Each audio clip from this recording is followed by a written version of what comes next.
Welcome to AUSA's Army Matters podcast, focusing on what's important to the total Army community. We bring vital Army conversations and interviews on issues relevant to soldiers, military families, and all of you amazing Army supporters. Rotating each week, our show includes Soldier Today, Leading Great Teams, Family Voices, and Thought Leaders. Let's tune into the show. Hello, everyone. I'm Holly Dailey, and welcome to today's episode of Army Matters. Today's topic is something always on people's minds, and yet many are hesitant to actually talk about it. Yes, we are talking about personal finances.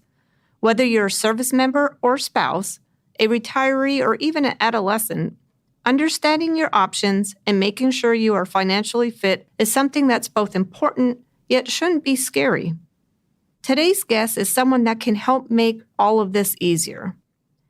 Justin Hall is the Strategic Communications Manager for the Office of Financial Readiness, which is a part of the Department of Defense. In this role, he develops plans and resources to aid service members and their families.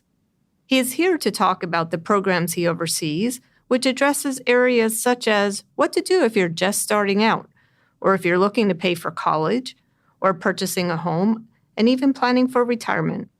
Joining me to serve as my co-host and talk with Justin today are two of my favorite people in the world. The first is Maria McConville, spouse of the Chief of Staff of the Army. Maria, thanks for coming back. And why is this topic so important to you? Sure. Well, hi, Holly. Thanks for hosting Alexandra and me again. And as you said, I'm Maria McConville, and I've been fortunate enough to be on these other AUSA podcasts with you. And you've all heard about my story and who I am as an Army veteran and an Army spouse of 34 years, and also an Army mom times 3. I guess I came up with this idea, Holly, because we just finished tax season, right? And every year, tax season causes me so much angst. Are there things that we could be doing with our taxes that I'm not aware of? Are there things that we as military members should know about? And who do you go to for that information? So I thought it would be great to share this with all of our listeners. And also joining us as our co-host is Alexandra Grinston, spouse of the Sergeant Major of the Army. Alexandra, welcome back. And I'd love to also learn why this topic is also close to your heart. Thank you, Holly, for hosting this podcast. My name is Alexandra Grinston. I've been an Army spouse for 26 years now. Over the years, I've volunteered for a variety of organizations, and a couple of years ago, I finally went back to work. And right now, I'm interested because we're going to have 2 kids in college this fall. So we've been talking about financing that, and we're also preparing to retire next year. 2 kids in college. Wow. That's a lot. Sounds like some exciting times and lots of transitioning times coming up, right, Alexandra? Yes. So to help bring light to many of the questions we have, let's bring on our guest to the show. Welcome, Justin. To get started, would you mind sharing a bit about yourself and how you came about working for the Department of Defense Office of Financial Readiness? Absolutely. Thanks, Holly. It's a pleasure to be invited on the AUSA Army Matters podcast.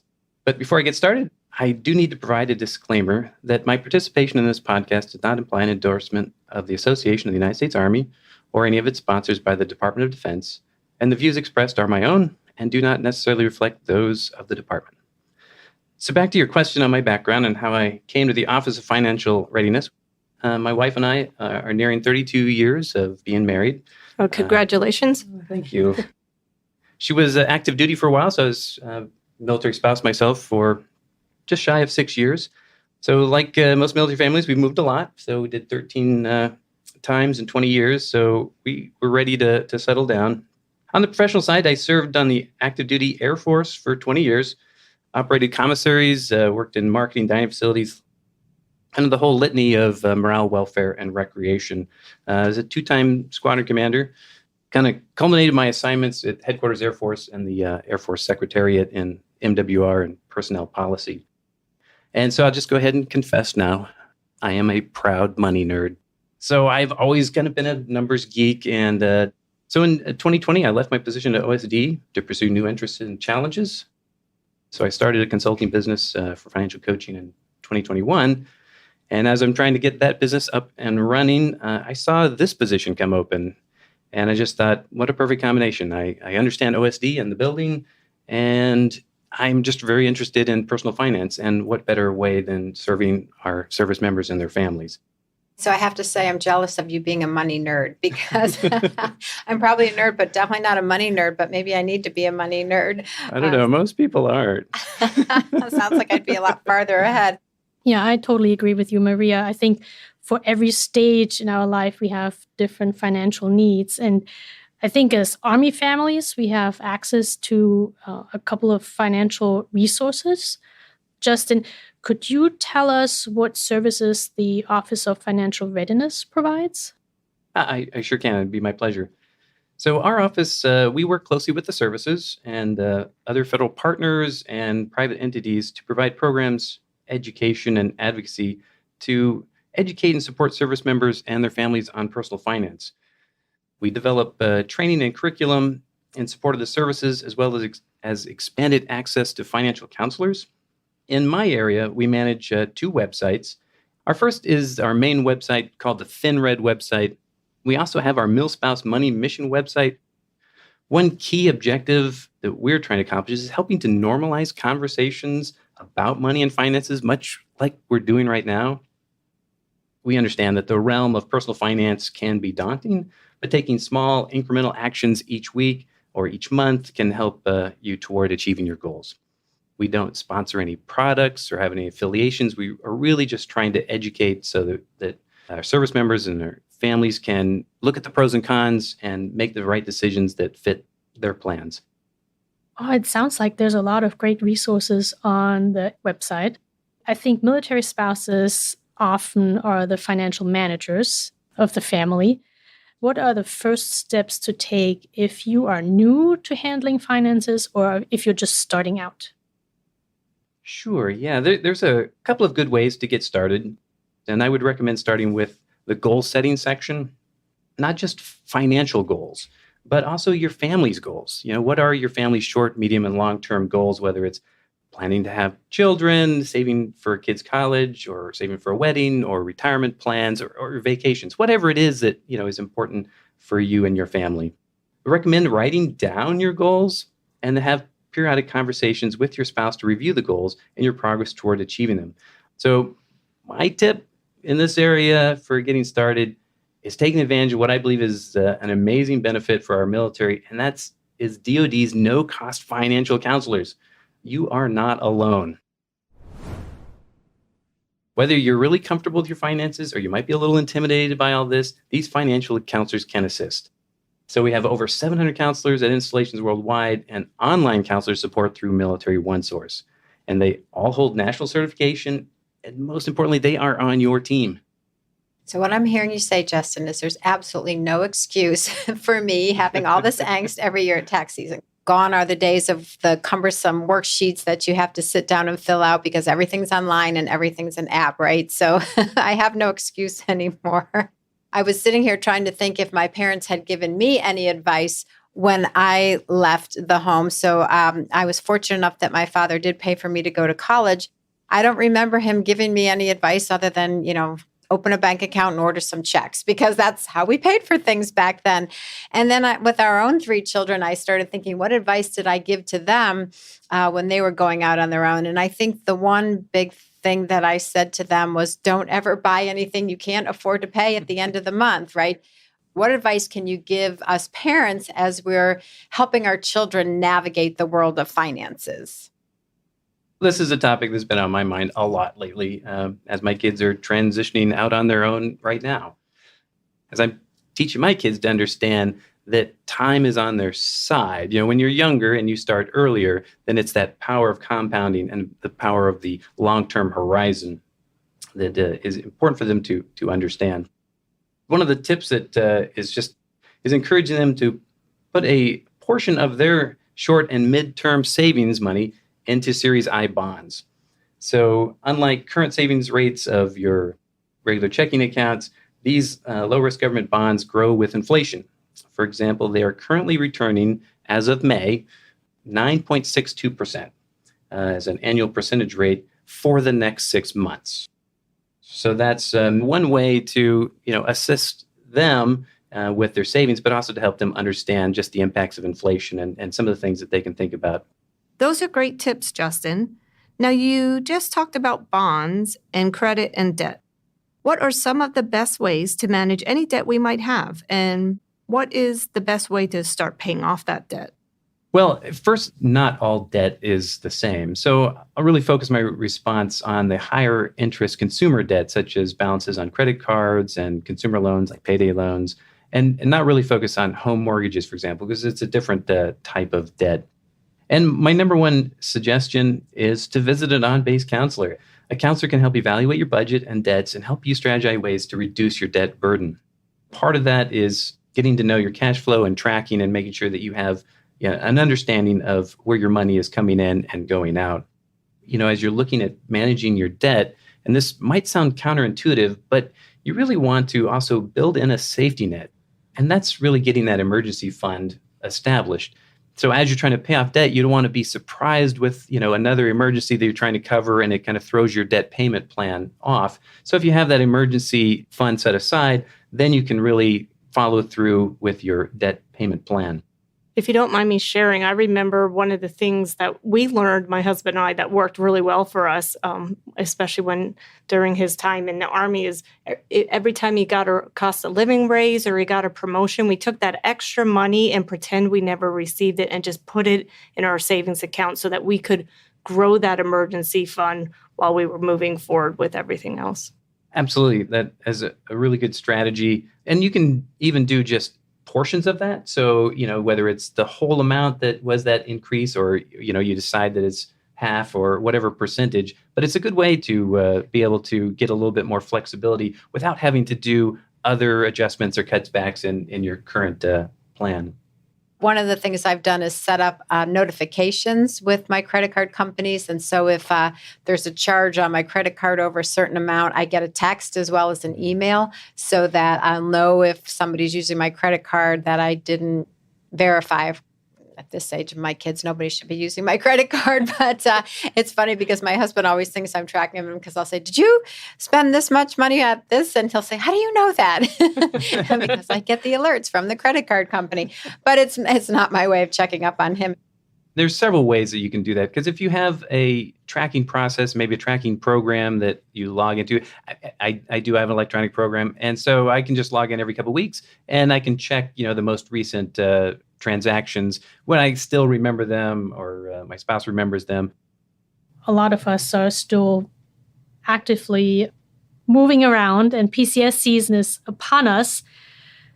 And for the spouses that are getting ready to PCS and are maybe thinking about purchasing a house, what tips do you have for them? Are there any money-saving tips for PCS, or then any tips you can share for the purchase of a home?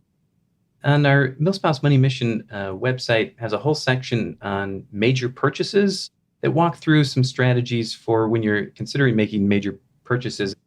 And I think, as you look at major purchases, like a house, is to not kind of be drawn in by fancy marketing or fear of missing out. So we'll hear about FOMO, and you hear a lot of like, "Oh, you got to run out, you got to buy a house now," and the market and inflation and interest rates and all these things going on.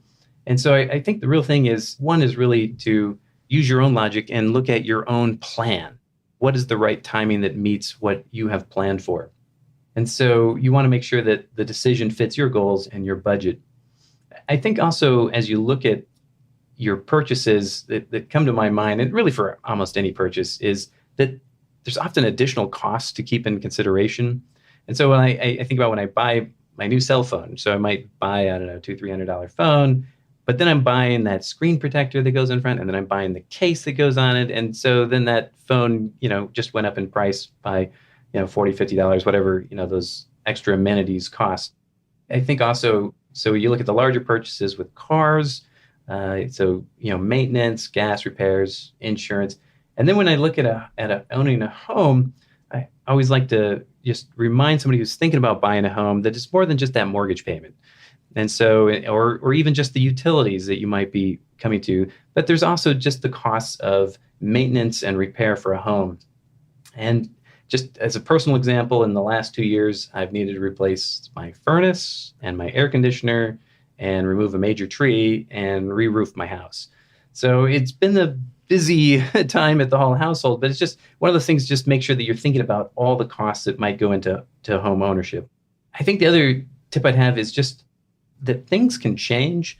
And so you just want to make sure that as you're looking for a major purchase that you're thinking about just some of the things that might change in the next year or two. So if you're thinking about a military move or a new child or deployment, will today's purchase kind of make sense and fit into those plans as well? And again, I PCS to Ohio, and I thought I was going to be there for 3 years, and we bought a house. And 10 months later, the Air Force decided to merge my job and move it down to Alabama.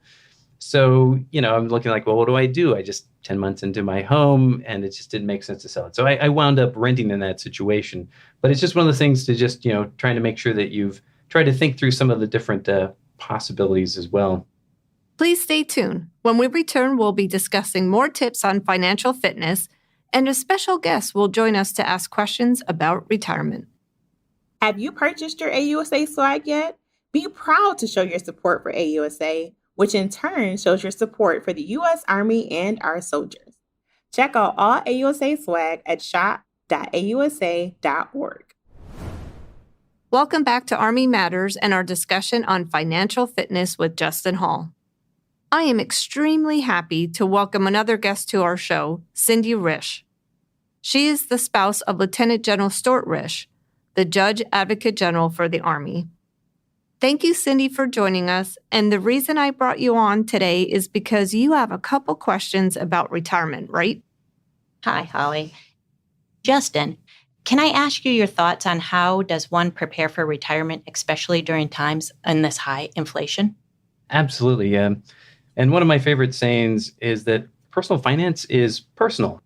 And so it's never too early to start for retirement and start saving for your future, because that really takes advantage of two essential tools for accumulating money for retirement, and that's compound interest and long-term horizon. But I also want to emphasize that if you haven't been saving for retirement, that it's not too late either. So, whenever you do get started is, the best time to get started. So I also want to talk about inflation a little bit, because as you kind of mentioned in your question, that I think it's a lot on people's mind. And I'd like to just kind of start with it. Inflation is not per se, quote unquote, bad. The government, for example, actually targets a 2% annual inflation rate to encourage long-term price stability and maximum employment. Inflation generally decreases the buying power of your money over time, which can impact your retirement planning. Many pensions, such as military retirement, civil service retirement, and Social Security, are adjusted annually for inflation, helping to reduce the impact inflation has on their buying power over time.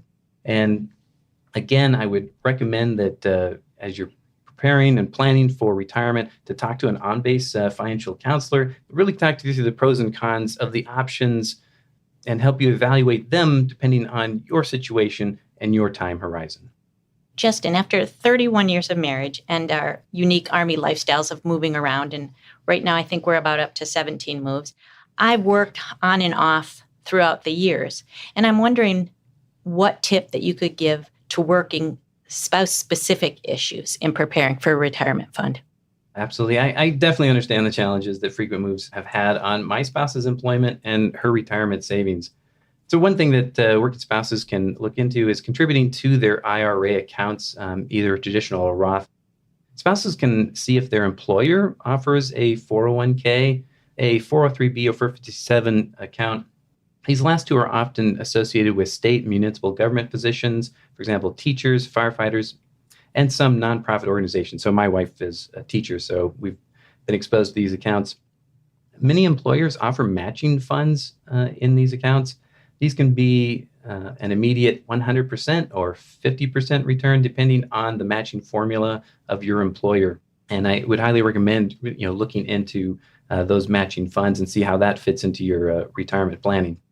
Okay, so all those numbers, 403, 401, 405, those are all just making my head spin. But I think my unspinning would be just go to the website, maybe contact a financial counselor, because there's just a lot of numbers there. But I wanted to ask you, so I have my own business. I have an LLC. I'm an entrepreneur.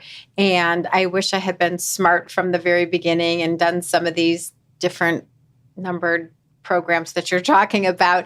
I wanted to ask you, I know I've been pretty diligent about keeping write-offs, like keeping track of what things I can legitimately write off for my business, and that's been helpful. But what one other tip could you give me to help me improve my finances with an entrepreneurial business that other spouses might be able to take into effect? That's a really good question. And we don't have a lot of information beyond IRAs on our website for entrepreneur retirement plans and for operating businesses. And this is really just something that's high on my list. I do want to just say that you're completely right.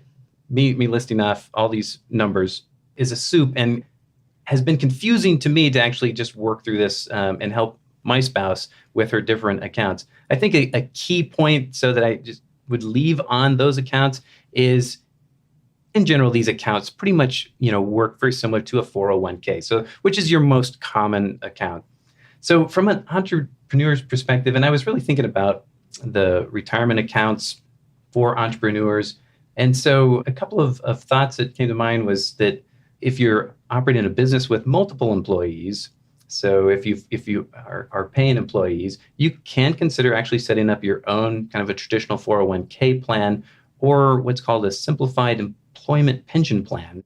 And the simplified employee pension plan allows employers to set aside money in retirement accounts for themselves and their employees. But if you operate a business without employees and you're not planning to include employees, you can also consider a single contributor 401k plan. And it's also called a solo 401k plan. But to learn more about these options and if they're right for your business, I'd recommend starting with the IRS website. Wow, I have learned so much already. Thank you, Justin. I am in the process of downloading the app, and I will call the financial planner on my installation. Thank you. What a great discussion. Oh, and I'm sorry to say that we are nearing the end of our podcast. Justin, Cindy, Alexandra, and Maria, any final thoughts you would like to leave with our listeners? Well, thank you. So I really hope that spouses see the MilSpouse Money Mission website and social media as theirs. I encourage spouses to share your tips, experiences, encouragement, and support for each other as you go through the different stages of your financial journey, whether it's through the comments on the blog posts or conversations on our social media pages. I also encourage spouses to share with us any suggestions you may have for new content you would like to see. We're continually updating and adding more. The best place to reach us is through the direct message feature on our Facebook page. Thanks for a fun conversation and the opportunity to share more about DoD personal financial resources. I believe Warren Buffett once said, do not save what is left after spending, but spend what is left after saving. And I think it's just smart to save a little bit of money if possible, since that does add up over time. And the money saved could then be your emergency fund or money for your next purchase, and maybe even money for retirement. So again, Justin, thank you very much for all the good tips you provided today. I've learned that I have absolutely no excuse to have all the anxiety at tax time with all of the resources that you guys have out there on your websites. Thank you to all of you, Justin, Maria, Alexandra, and Cindy, for coming and talking about financial fitness. To our listeners, if you're interested in finding out more about the resources MilSpouse Money Mission has to offer, you can go to their website at milspousemoneymission.org. It will also be listed in the episode notes.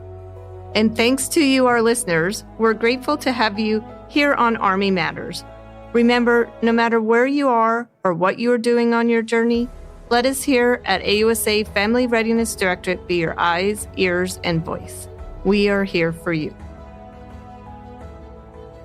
To all our listeners, thanks for joining us. Be sure to subscribe to the Army Matters podcast on iTunes and everywhere podcasts are found. The Army Matters podcast series is brought to you by the Association of the United States Army, the U.S. Army's professional association, member-supported, Army-connected. Visit us at ausa.org for more information or to become a member. Your membership helps AUSA continue to carry out its mission to educate, inform, and connect with the total Army, our industry partners, and our supporters of a strong national defense. For questions or to provide topic recommendations, email us at podcast@ausa.org. Have a great Army Day. Hua.